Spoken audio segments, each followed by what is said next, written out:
What's up, guys? Welcome back to the shop. In today's video we're going to be making a stainless steel sandmai. So I've only had one other successful time I've been able to do this, and I've been using 410S and some 1084 for the core steel. One thing that I did learn from the previous time I did this was that to be able to get a stainless sandmai, especially without a shim in the middle, it's very important to weld all the way around and make sure no air gets in there, because that will ruin the weld. And to forge weld hot, it has to be above regular forge welding temperatures, and you can't really let it cool down too much, because it's easy to run into the issue of the steel trying to crack and trying to separate if you work it too cold.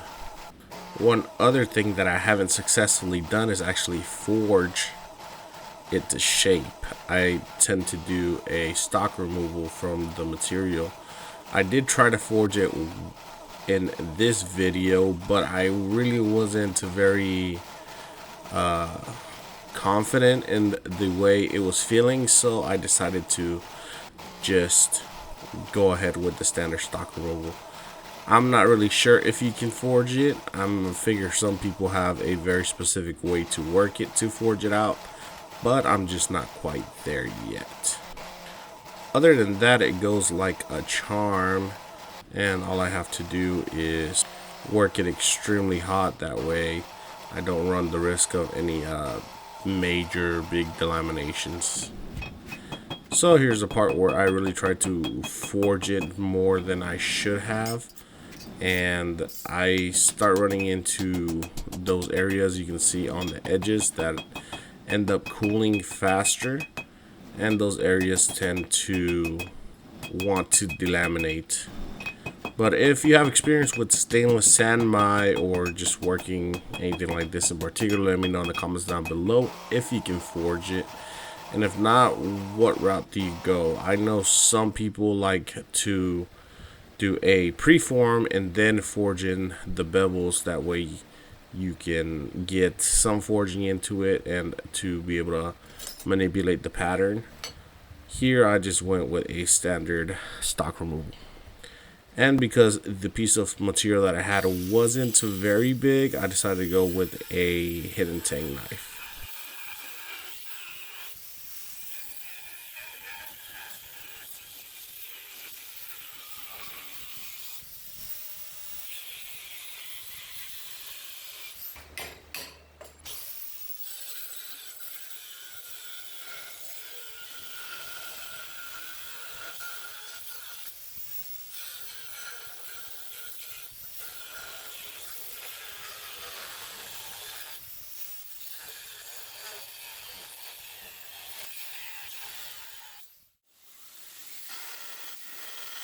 One thing that I did run into, because I did not forge the knife to shape, I didn't do any kind of tapering or anything, the stock ends up being pretty thick.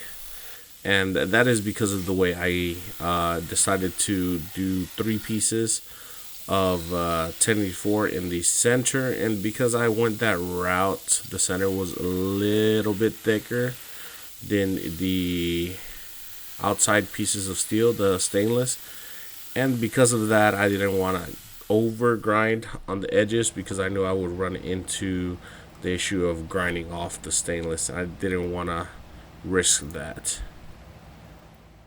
Alright guys, so we are out of the temper. The knife is looking good, nice and straight. Core steel is looking pretty good in there.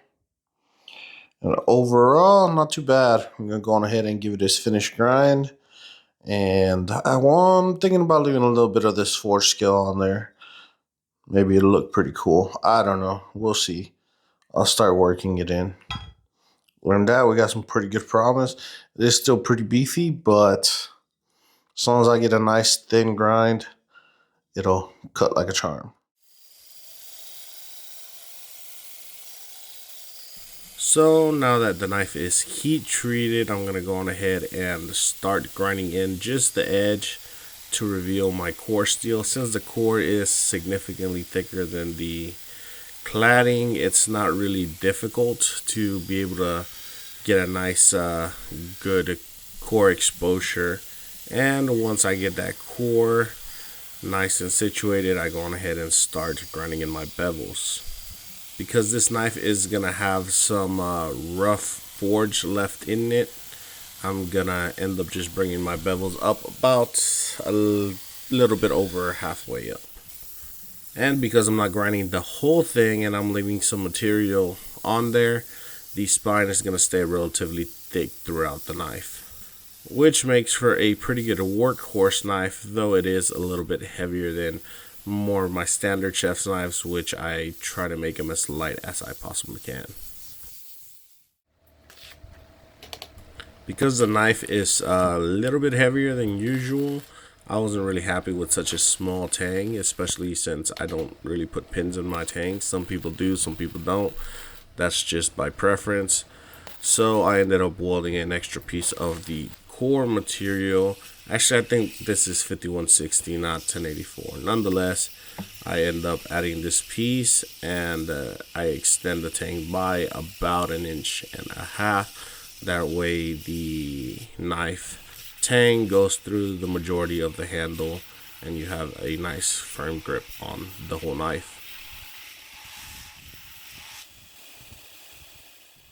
Alright guys, so I added a little bit of extra steel to this guy.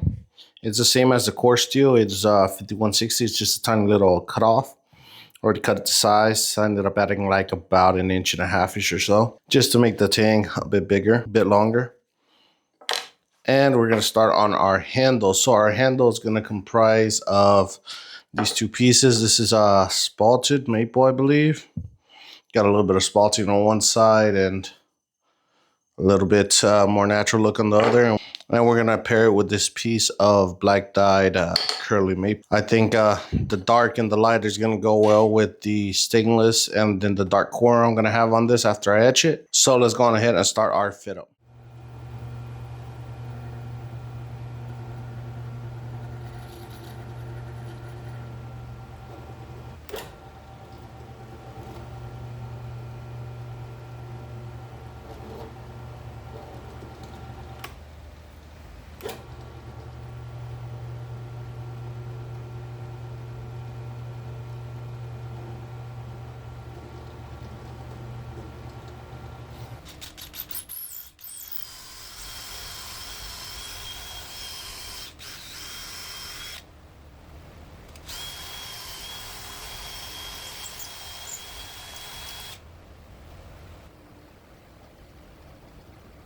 Since this knife is a lot thicker than usual, it was a lot easier to be able to get it to fit nice and snug, since I don't run the risk of over drilling with the smaller drill bits. When the knives are really thin, it's very hard to not over drill, because any little wobble ends up making it the opening too big, and that ends up leaving a pretty big gap that then is a bit of a pain to fill in with epoxy. Normally for the hidden tang, I like to drill a pretty big hole. On this one I decided to go with a thinner hole. These are 1/4 inch versus the standard 1/2 inch that I like to do.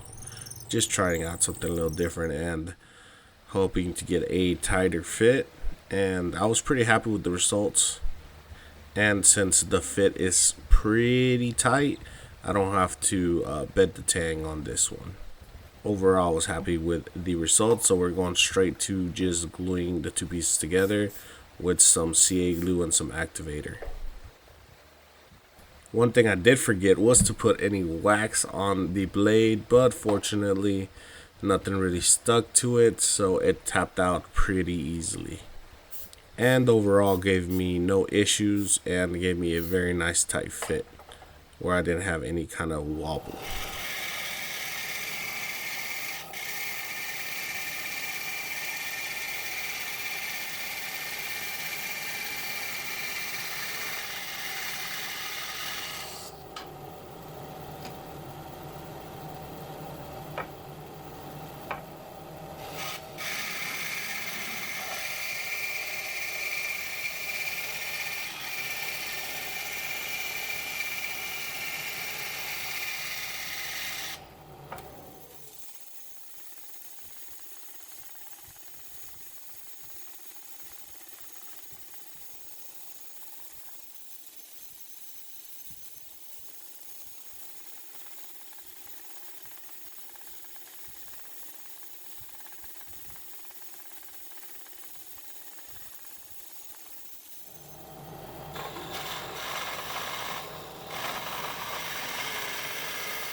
For the handle on this knife, I decided to go with a standard octagonal handle. I left it a little bit thicker than I usually do, and that was just because since it is a slightly heavier knife, I wanted to be able to get a nice good feel and a nice good grip on it in case you wanted to really put your force behind the handle, since that's also the reason why I made the tang significantly longer. It spans basically 90% of the handle length, and with that I felt like I would give it a more secure grip and you could apply your force a little bit better, since this knife can definitely be used for some heavier cuts than what a usual very thin chef knife that would be more for like vegetables would be used. And we go to our edge. One of the things I really like about the stainless sanmai is the way it etches, and it gives you a bit of a shadow when it transitions from one steel to the other. I know that's pretty much due to carbon migration. Nonetheless, I think it looks pretty cool. One new thing that I did try was I didn't do a touch mark on this guy, mainly because I forgot. So I kind of just went over the rough with the laser. I actually went over it twice, and it marked it pretty good. So I was happy about that. Here I'm just making a couple of notches just to better fold in the epoxy. I'm under the belief, or I'm a believer, that you don't really even need to do this. Epoxy is super strong by itself, but a couple notches does not hurt. And so we move to our handle glue up. This one went pretty easy. The hole on it was relatively big, so I didn't really struggle in getting the epoxy in there. It kind of just did its thing, and I was pretty happy with it. And overall, it was one of the easier glue ups that I've had. Not that gluing up is difficult, but it didn't really produce any waste, and it kind of just went in there pretty nicely, and I had very minor cleanup to do. One thing though, this knife is going to be for sale as soon as this video comes out if anybody's interested in it. And I also have another stainless sanmai on there. It's more of a Debo versus a Western chef's knife, but that is also available on the website in case you don't get to catch this one. Both are really cool knives, and they have that really cool stainless sanmai look.